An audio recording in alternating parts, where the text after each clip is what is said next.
ones, and this is my daily vlog. Today, I wanted to talk about the Senate healthcare bill that was just released yesterday, as you've probably seen. Now, there's a lot of policy coverage on this bill, and you can go elsewhere to read the full rundown of what's in it and all the garbage policies in it. But for this specific video, I wanted to talk about all the ways that Republicans have been complete hypocrites in how they've crafted this bill, how they've approached health care. Specifically, I want to outline 6 different ways that they've been engaged in complete hypocrisy. There's been just after Obamacare, while Obamacare was being debated and passed, and then in the subsequent years afterwards, there have just been so many claims that Republicans have put out, so many kind of misleading and dishonest attacks that they've made on the law, which has brought health insurance to 20 million additional Americans. And what's just so amazing about both the GOP healthcare bill, or the House side of the bill, and the Senate bill, is just how every single one of those criticisms have been shown to be completely disingenuous and as we always knew. So let's get right into the list of the 6 ways that they've been completely hypocritical. The first, if you look at if you look at the rhetoric of Donald Trump while he was on the campaign trail, if you look at his Twitter account, there were multiple times where he claimed that he was not going to make any cuts to Medicaid. It was something that he bragged about specifically, and he actually criticized his fellow Republicans, but by claiming that he was the first to remark that he was not going to cut Medicaid. If you look at the healthcare bill for both the House side and especially the Senate side, you can see that Medicaid is just laid to waste. The first part is the Medicaid expansion that happened under Obamacare, starting in 2021. That completely phases out. So that's been a huge part of at least 10 million of the people who have gained access since Obamacare was passed have gained it through that Medicaid expansion. But if that wasn't cruel enough, this healthcare, the Senate bill, starts wiping out the program even more with steeper and steeper cuts. The CBO and other analyses that have come out are estimating that as many as 14 million people are going to lose their health insurance as a result just of these Medicaid cuts. And that's not even starting with the other people who are going to be losing because of other things in the bill. So, when you're talking about rank hypocrisy, you have to start with Medicaid and just look at the statements that Trump was making, and they're just completely, wrong.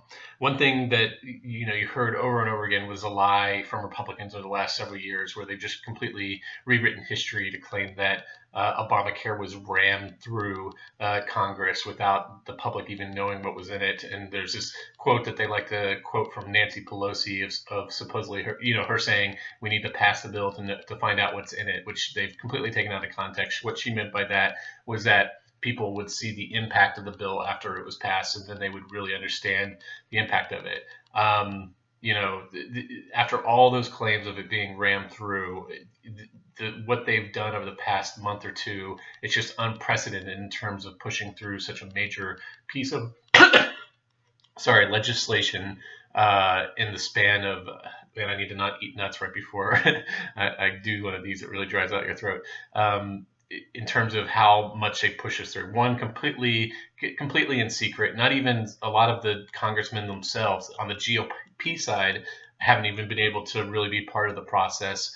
And Democrats haven't been invited to the table at all. Whereas if you go back to 2009, Obama was bending over backwards to try to bring Republicans to the table. They were part of the negotiating process, and ultimately they ended up voting against the law. But you cannot say that Obama did not try to bring Republicans to the table. In terms of ramming it through, the House basically voted on this bill so quickly that the CBO didn't even have a chance to score it before they did. And now they just released the Senate version, and now they're talking about having a vote on it as early as next week. And as I'm not a healthcare, or I'm not a congressional expert, but people who are saying that they've never seen anything like this in all their years covering healthcare, trying to pass something like this quickly. So complete hypocrites when it comes to supposedly ramming this through.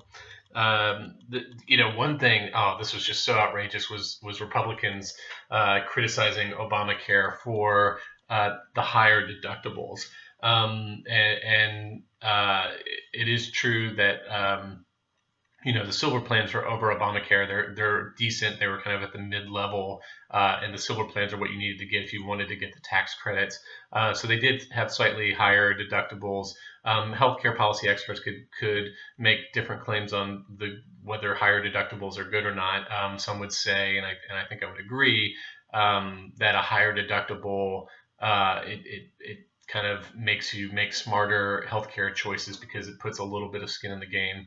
And also, even with a higher deductible, even if it was high as like several $1,000s, it still would protect you. You would hit that deductible pretty quickly and protect you from medical bankruptcy. In fact, I've seen studies that have shown that medical bankruptcies have been cut in half as a result of Obamacare. And before Obamacare's passage, medical bankruptcy was the leading form of personal bankruptcy that people were going through. So, these high deductibles. Well, the Senate bill, there's no doubt about it, it's going to lead to higher and higher deductibles. The first way that it is that instead of giving tax credits for people at 400% of the poverty line, it's reducing it to 350%. But more importantly, it's tethering the tax credits to plans that only cover 58% of costs versus Obamacare's 70% of costs. What does that mean? That means that in order to get the tax credits, you would be buying a less robust plan that would have higher deductibles. So this entire the drumbeat that they were having over and over again about the higher deductibles has just been shown to be complete farce. Republicans, and this was the weirdest thing, is that they constantly criticize Obamacare for not insuring enough people, and you'll see they say, well, there are 28 million people now without health insurance. Never mind the fact that that's completely glossing over the fact that there are 20 million more people that have it that did before Obamacare. So if Obamacare had never passed, it would be closer to 50 million. And it also leaves aside the fact that there would be fewer people uninsured if all the states that were led by the GOP had passed the Medicaid expansion, which would have given it to as many as 10 million more people. But let's just get that off the table. The CBO, based on the scoring of the House bill, and probably when we get it a week from now for the Senate bill as well, is predicting that between 23 million and 24 additional million people will lose their health insurance as a result of this. So the idea that they are criticizing Obamacare for not insuring enough people when they're about to almost double the number of uninsured is just mind-boggling. Republicans claimed that the Affordable Care Act was unaffordable. So they were talking about, how high the premiums were. They were looking at states like Arizona, talking about how they were having 100% increases in premiums. There's no doubt that the GOP healthcare bill is going to raise premiums. Now, it might lower premiums for people who are young and very healthy, so there will be some people that it will, but several studies have shown that on average it will lead to higher premiums, and it will definitely lead to higher premiums for older, sicker people. So I've seen some estimates that someone who is 60 years old and will see their premiums rise by as much as $14,000 a year. So it's definitely going to lead to higher premiums. So that's been completely thrown out the water. And then lastly, the biggest piece of hypocrisy and the biggest lie that the Republican Party has told over the last 100 or 60 or so years is that it's pro-life. And specifically, it's talking about abortion rights. So let's set aside the whole idea of first pro-life, being them claiming to be pro-life, and them voting for a healthcare bill that's going to kick millions of people off their insurance and definitely lead to more deaths. Let's just leave that aside to start with. Let's just talk about abortion for a second. Republicans claim that abortion is wrong, and yet they do nothing to remove the incentives for abortion.